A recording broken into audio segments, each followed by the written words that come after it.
Hungary का visa apply करना है, शेंजन वीजा है। चलिए फिर स्टार्ट करते हैं इसको इंशाल्लाह। ओके, हंगरी का वीजा भी एक शेंजन वीजा है और इसके डॉक्यूमेंटेशन भी वैसे ही हैं जैसे शेंजन वीजे के होते हैं।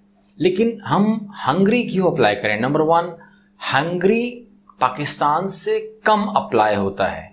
क्यों कम अप्लाई होता है? इसलिए कि हंगरी के बारे में ज़्यादा आप सुनते भी नहीं होंगे कि हंगरी कैसा है।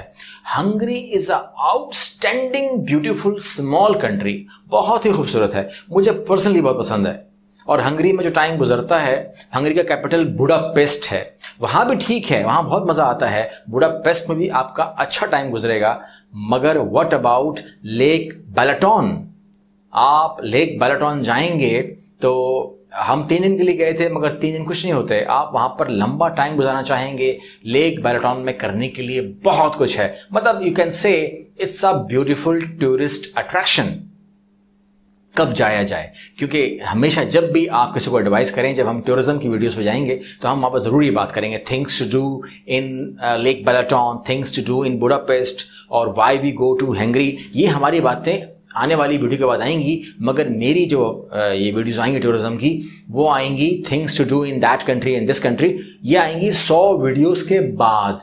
तो अब अगर आप नए हैं इस वीडियो चैनल्स के ऊपर तो फिर आप इस चैनल को सब्सक्राइब कर लें, बेल आइकन पे नोटिफिकेशन कर लें, ताकि बिजी की वीडियोस के बाद जो खास वीडियोस हैं टूरिज्म के हवाले से वो आएँ और वो उसको आप इंजॉय करें और सीखें। क्योंकि एक टूरिज्म होती है फिजिकल, जब आप जाते हैं और देखते हैं। मैं कोशिश करूंगा कि मैं आपको इस किस्म की वर्चुअल टूरिज्म करवाऊं कि आप उसको फील कर लें कि what is all about Hungary, मैं आपको हंगरी समझा दूं।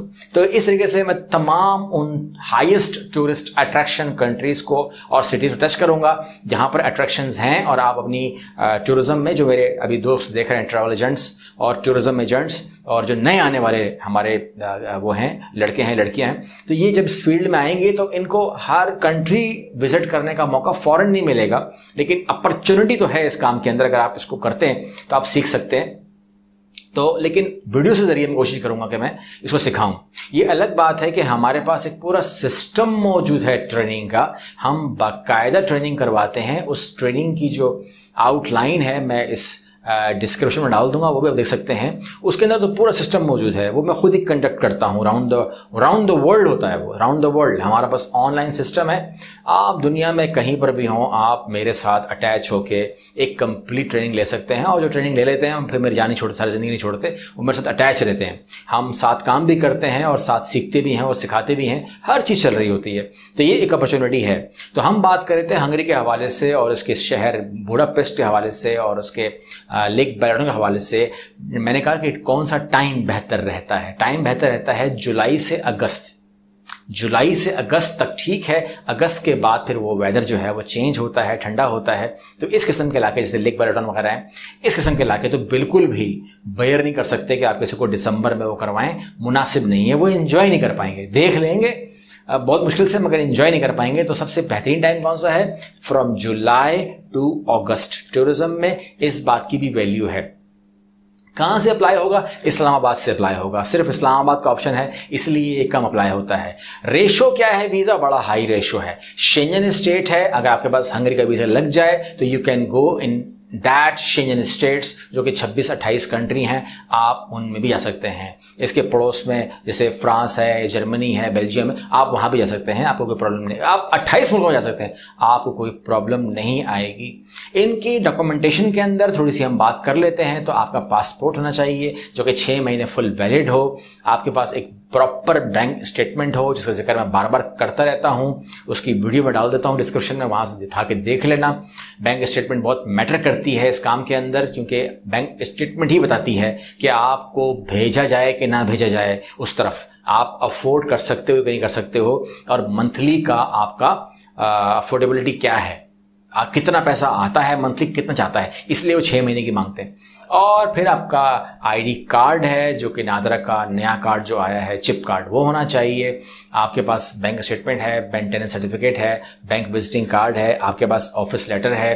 अगर आप सैलरीड हैं तो सैलरी स्लिप देनी पड़ेगी। अगर आप जॉब नहीं करते, बिजनेस करते हैं, तो फिर आप कहाँ के मेंबर हैं, आपके पास प्राइवेट लिमिटेड कंपनी है, आप सोल प्रोप्राइटर हैं, आपके पास, आपको अपना अकाउंट भी देना पड़ेगा और अपनी कंपनी का भी अकाउंट देना पड़ेगा, ताकि प्रूफ करें कि आपकी कंपनी जो है वो पेपर पे है या उसका कोई बैंक अकाउंट भी है। क्योंकि अगर कंपनी है तो बैंक अकाउंट भी होगा, और अगर बैंक अकाउंट होगा तो काम भी करते होगे, उसके अंदर ट्रांजैक्शन भी होती होगी, और वो ट्रांजैक्शन शो करेगी कि आपकी कंपनी चल रही है कि नहीं चल रही है। तो अगर वो चल रही है तो आप बंदे अच्छे हो, आप वापस आओगे। अगर कंपनी बंद है, बैंक स्टेटमेंट नहीं है, या कंपनी चल नहीं रही, लॉस में है, नुकसान में है, मजेदार बैंक स्टेटमेंट नहीं है, तो फिर वो उसके ऊपर बाकी चीज़ों को देखना शुरू कर देंगे कि कोई प्रॉपर्टी के डॉक्यूमेंट लेकर आओ, कोई फलां लेकर आओ, कोई गारंटी बन जाए, ऐसी कोई चीज़ ऐसी बन जाए कि आपको वीज़ा दिया जाए। अप्लाई कम होता है, वीज़ा रेशो हाई है। ठीक है, अगेन मैं बात कर रहा हूं जो मैंने पिछली वीडियो में बोली है कि अगर आप किसी मुल्क में कम अप्लाई करते हैं अपने मुल्क से, तो उसका जो वीज़ा रेशो है वो हाई हो जाता है। आप कम लोगों में से होते हैं और कम लोगों में कम लोगों को वो रिफ्यूज़ करते हैं। उन्हीं लोगों को रिफ्यूज़ करते हैं जो रिफ्यूज़ होना चाहिए। लेकिन हाईएस्ट अप्लाई वाली कंट्रीज में अगर आप अप्लाई करते हैं जहां पर रश लगा हुआ है, हर बंदे ने इटली में डालना है, हर बंदे ने जर्मनी में डालना है, तो फिर वो लोग थोड़ा सा उनसे गलतियां भी हो जाती हैं, और आप जो बिल्कुल अच्छा केस होते हैं बाज़ वक़्त आपके ऊपर भी छुरी चल जाती है और आप भी हैरान हक्के बक्के रह जाते हो।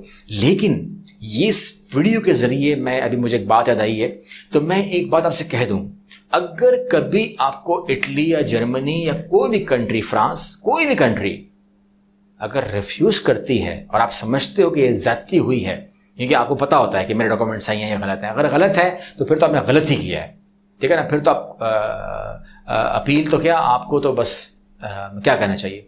लेकिन अगर आप समझते हो कि you are a right person and every document is okay, आपको कोई प्रॉब्लम नहीं है, आप उस पर लड़ सकते हो, तो फिर एक टिका के जो है आप अपनी एक एप्लीकेशन बनाएं और वो वहाँ पर सबमिट करवाएं, अपील दायर करें बाकायदा लॉयर के थ्रू, और बोलें कि आपने मुझे क्यों रिफ्यूज़ किया। और मेरा एक्सपीरियंस ये कहता है, मेरा जो तजर्बा वो ये कहता है कि हमने उसके बाद वीज़ास लगते हुए देखे, क्योंकि वो कहते हैं कि यार ये बंदा पलट के आया है, अब इसके साथ तमीज़ से तरीके से बात करनी पड़ेगी, क्योंकि अगर ये भाग जाता तो फिर तो अलग बात है, लेकिन अब चूंकि भागा नहीं है तो ये थोड़ा सा इसको हम अगर रिफ्यूज़ भी कर रहे हैं फॉर एग्जांपल, तो देख के करना होगा, और अदरवाइज इसको देना पड़ेगा, क्योंकि अब ये सच्चा लग रहा है, क्योंकि सच्चा आदमी ही वापस आएगा, कभी भी झूठा आदमी पलट के नहीं आएगा। आपने उसको रिफ्यूज़ कर दिया, वो बोलेगा मेरा तुक्का नहीं लगा।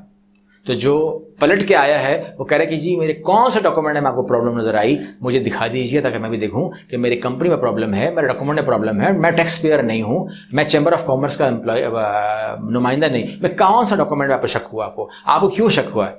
तो वो थोड़ा सा फिर एहतियात करके बोलते हैं हमने इसको इसलिए रिफ्यूज़ किया था कि आपसे हमें मिलना था और ये तमाम डॉक्यूमेंट थे। हाँ ठीक है, चलो समझते हैं, अगर आप कहते हैं कि आप आ जाएंगे, चलो मान लेते हैं, आपको दे देते हैं, इस तरीके जान छुड़ाते हैं। वो भी ज़्यादा इस पर बहस में पढ़ना नहीं चाहते।